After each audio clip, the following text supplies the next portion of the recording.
Hi everyone, welcome to After Class A podcast by two passionate adult ballerinas about all things adult ballet related. and some random thoughts in between. We're so glad you're here. So grab your water bottle Or a cup of coffee. and join us for a quick chat after class. Hello, everyone. Welcome to another episode of After Class. Today, we're going to be talking about something that is actually a topic that's close to my heart because it's definitely something that I've experienced, which is the feeling that we have to earn the right to enjoy ballet. And I know I've caught myself thinking this a lot of like, oh, someday when I'm a better dancer, then I'll really be allowed to enjoy class. And just based on my conversations I've had with other adults, I feel like this is a really common thing that adults experience. And so today we're going to talk about why we feel this way and how to work through it. So today, of course, I am joined by my lovely co-host, Yelena. Hello everyone. This is a topic that affects everyone, not even just adult beginner dancers or even if you have been dancing for a while. Also me, as an ex-professional ballet dancer, right? Like it affects me as well. Sometimes coming from a long history of training ballet, I feel like I just want to do it well in order to enjoy it. I don't actually get the ballet classes anymore. Like, oh, I'm just gonna do a ballet class and enjoy. I immediately jump into that. No, but my leg isn't stretched, my body alignment isn't here, my this isn't there, my arms are looking fluffy. So the reality is that we don't have to earn the right to enjoy ballet. Give yourself the chance of enjoying every second of the class, even a simple demi plie with port de bras. Yeah, and I think that's why we really wanted to do this episode was just to talk about reconnecting with that joy of ballet. And because we all start because we love it and we want to enjoy it, but then sometimes along the way we get so focused on the training aspect and the improvement aspect that we kind of lose that enjoyment of dancing. And I mean, it's interesting because a lot of times this starts even in childhood, and it's rooted in something that starts really early on, of this feeling of like, if I do well, then I'm worthy. And so it Yeah. starts for us a lot of times as kids. Like if you remember from your childhood, all if you did like a hobby or you did a training as a almost a professional, you will remember always, or at least that's my case. I trained lots. I was there quite early. I left quite late, and there was not a lot of pricing from my teachers. There was not a lot of good job, you're doing it, you're there, or there was not even that culture of okay, Yelena, enjoy a little bit. Today we're just gonna dance. Today just gonna enjoy that doesn't exist. And on top of that, there was a lot of competition. So you actually had to get to a level in order to compete. And all the training and all the things, they don't teach you to enjoy it. They just teach you to get ready physically and not even mentally for something. And it comes so early on as a child that I think once we are an adult, we just feel like, yeah, it's a saying. We need to train hard before I can even start enjoying it. It's interesting too because some of it, I think, even if you didn't do like a sport or a hobby, I think about being in school, even with grades, and how a lot of times in school, your success is measured off of your grades and your test scores. It's not measured off of your enjoyment of the subject or how much you love it, or even like your creativity isn't really rewarded a lot of times in traditional education. It's more about the score that you got and was the answer right or wrong. And so I think that that also can become a source really early on of like trying to find self-worth in measurable things versus in your enjoyment of something. Exactly. And as adults, we need to change that mindset a little bit. We feel sometimes like, okay, I'm not good enough at something. I just should just change the hobby and go to do something else. But why did you try the hobby in the first place? Did you try because you wanted to master it technically and physically? Or did you join because you found some kind of enjoyment in doing it? So that's why we need to change that mindset of we master and then we enjoy. No, no. When kids plays because they have fun, isn't it? Like right now, Rio plays and he has so much fun. There is not any other taking out of it. It's just he's having fun. Yeah, and I think too as adults, it tends to be more rare in the adult world for us to put ourselves in positions of being a learner or being a beginner. And so we kind of default to this headspace of wanting to immediately be good at something because it's uncomfortable to not be good at things. And like as kids, you're in that space a lot where you're constantly trying new things and playing different games with your friends and trying out different sports. And so it's much more comfortable for kids to be in that beginner learner mode than it is for adults. And so I think for adults, Yeah. that because we're not used to it, as soon as we start a new hobby or something like ballet, we immediately think, I have to be good at this or I can't justify doing it. And if Yeah. I'm not good, then maybe I shouldn't be doing it at all. Maybe I should quit, you know? So it's like we have to almost rewire our brains to allowing ourselves to be a beginner and be a learner again, because that's not something that adults really do. But it's so good for you. Like it's so healthy for your brain and your It is. emotional state, even to put yourself in a position of learning new skills. It's funny because last Sunday we did for first time in a long time since we have Rio another climbing trip, and we were sitting outside. It's really cold at the moment here, so we were sitting outside. We had the fire pit going. Rio was already sleeping, and Michael and I we were talking how I'm enjoying climbing again. It took me like 4 years to enjoy climbing, and I wasn't enjoying it. Somehow I was just climbing scared and whatever, and then I started enjoying it, but then I got pregnant. We stopped for more than a year, and I wasn't enjoying it. And we did that second trip, and I was like, I don't feel like this is for me. I'm just gonna quit. You keep climbing by yourself. And last Sunday we sat, and Michael was just saying, I know why you're not enjoying climbing, why you don't like it, and why you think it's not your skill. And I'm like, why do you think that? And he's like, because you never done anything that you're bad at. You did ballet your entire life. You were a child, so you learned to master the skills without the need of enjoying it. Then you grow up and you enjoy it because you were already good at it, because you already trained so hard to be good at it that now you can enjoy it. Yeah, and it's like it's something that as I've been on the ballet journey again as an adult, it's like I've been trying so hard to I never wanna get to a place years down the road where I look back at the season where I was learning and growing and think like, "Gosh, I was just not even having fun the whole time I was doing that." Like, I was just trying to power through it because it's such like a waste of the time and energy it takes, you know, to do something. And I think even in the learning process, enjoying it makes it so much more gratifying. But it's interesting because I think, especially as an adult, it's like a conscious decision you have to make to change your mindset and allow yourself to enjoy something while you're in process and not just thinking, Exactly. someday, once I'm advanced, once I've earned the right to to have fun We might be doing too old. Yeah, At and that that's time, we might be too old and be like, oh yeah. my God, I can't even move. How do we reclaim that joy for those ballet classes? How do we do it? How do we start right now? Hey, adult dancer. Do you love the podcast and want more resources, news, and tips to support your ballet goals? Head over to thebusybunhead.com, your source for all things adult ballet. Stay in the know, find community, and fuel your motivation with resources like the bulletin board, a free monthly newsletter, and the Bunhead Book Club. Brand new to ballet? Book a session to get your questions answered. It's all waiting for you at thebusybunhead.com. I think there's some really practical ways that you can start experiencing joy in class right now, no matter your level. So, what would you say is a good first step, Yelena? Smile. Do your demi plies with smile. Be grateful that you have the time, that you have the energy, the physical ability to be in the class at that moment. So smile.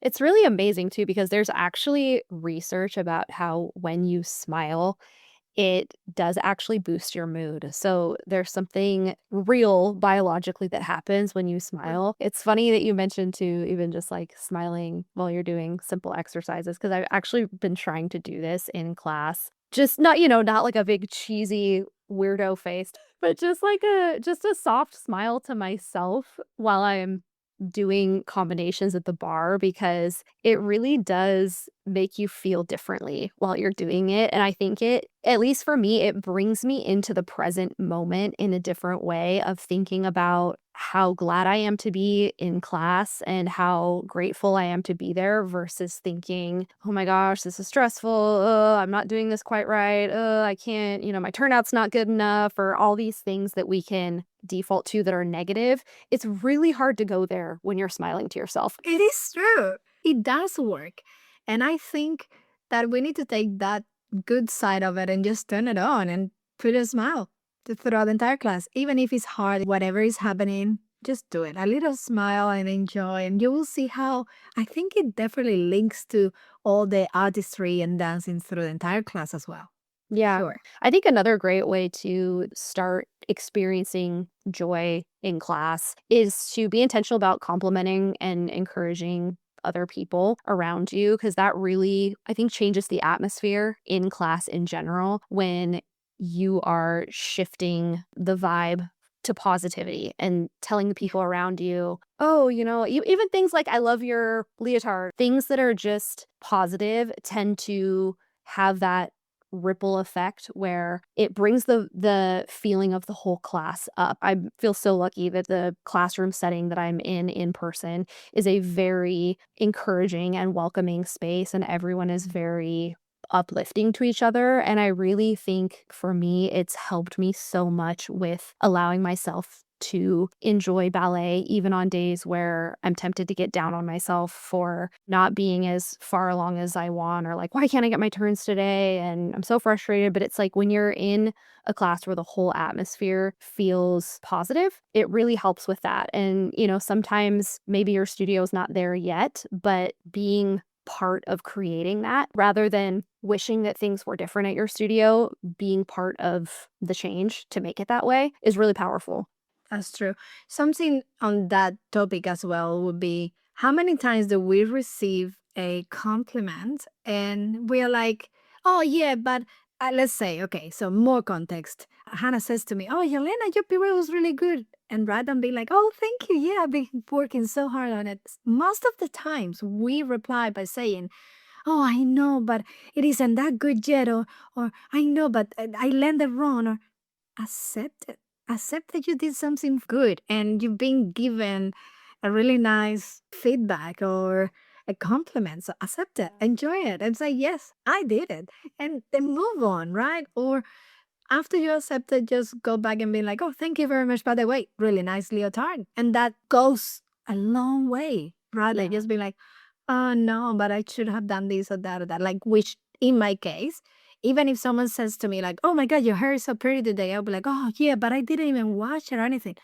I should learn to say, thank you. My hair is actually pretty cute today. We don't do that often. Yeah, it's interesting.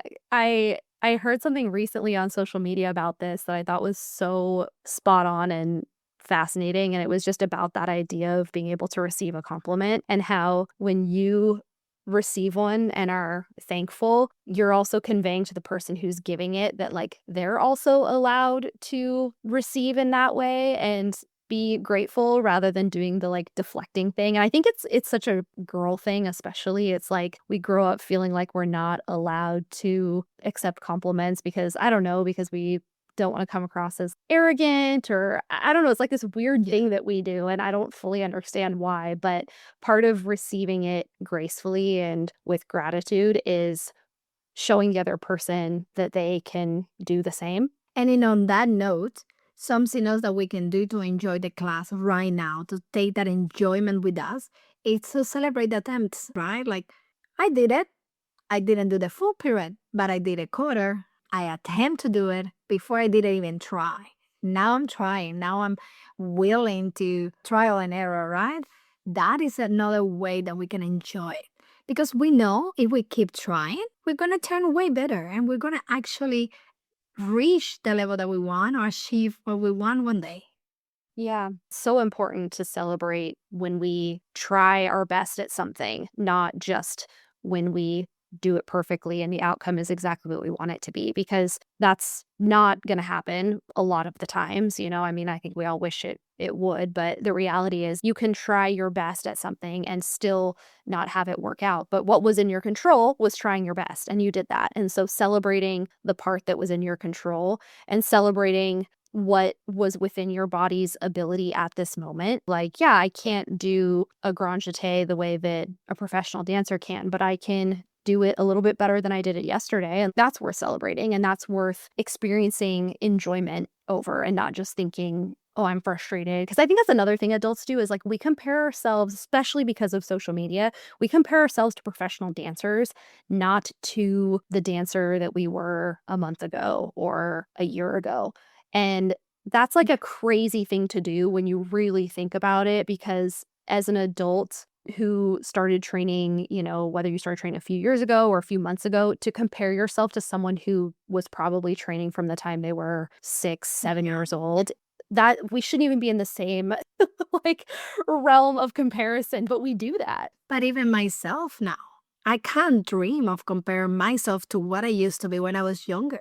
I just can't. And that's insane. Like, if I'm going to measure my enjoyment of the ballet class today for what I used to be, not even that long ago, 10 years ago, 5 years ago, it's crazy to think that I could get to the same level. I'm the perfect example for that right now.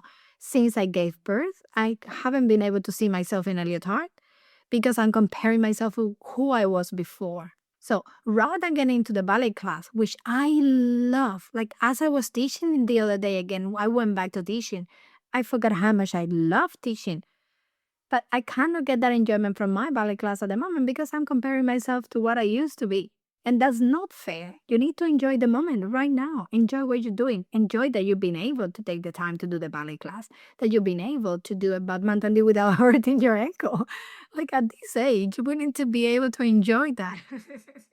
Yeah, and I think a great way to do that is, like you said, just being grateful, like practicing gratitude for whatever your body can do is such a great way to bring yourself into the moment and enjoying class. Like I use this technique a lot, honestly, for myself in class. Like especially when I'm having one of those days where you just kind of feel like you're spiraling and like nothing is going right and you're so frustrated and you're like, oh, I hate this. Like, why did I even come? Like, I suck. How am I getting worse the more I go to class? I don't understand. Just being thankful that I have a body that can even do class and like get Sure. me to class is such a great place to start, like, sometimes going all the way back to, "Oh my gosh, I can go to class. I have the means," even if it's just at home, like, I have the means to take a class online, and I know for me, a lot of times that really helps me to click over into enjoying. Exactly. Adults are that new generation. Seriously, you guys are expanding the culture. You're expanding the community. You're bringing something different. It's not all about technique. It's not all about perfection. It's also about the enjoyment that you can get from just doing simple ballet. Yeah. And don't get me wrong, a lot of adults are not doing simple ballet, are doing damn hard ballet. But it's that culture of enjoying it, which is a little bit different to what we do as a younger dancers, professional dancers.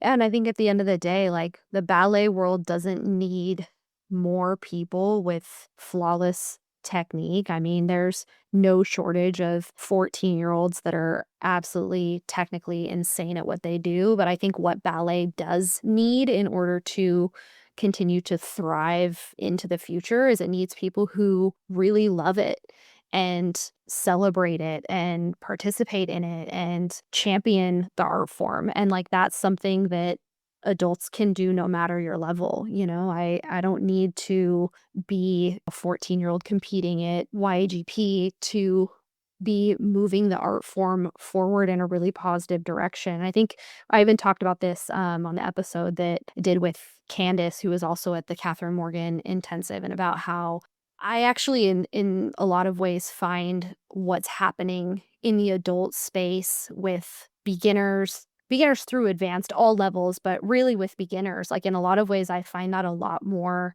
inspiring even than like watching a professional production, because I think that courage and love and passion for the art form itself is actually like what is really making ballet beautiful right now. Yeah, it's all about creating a welcoming atmosphere. Anyone can do ballet, anyone can enjoy ballet.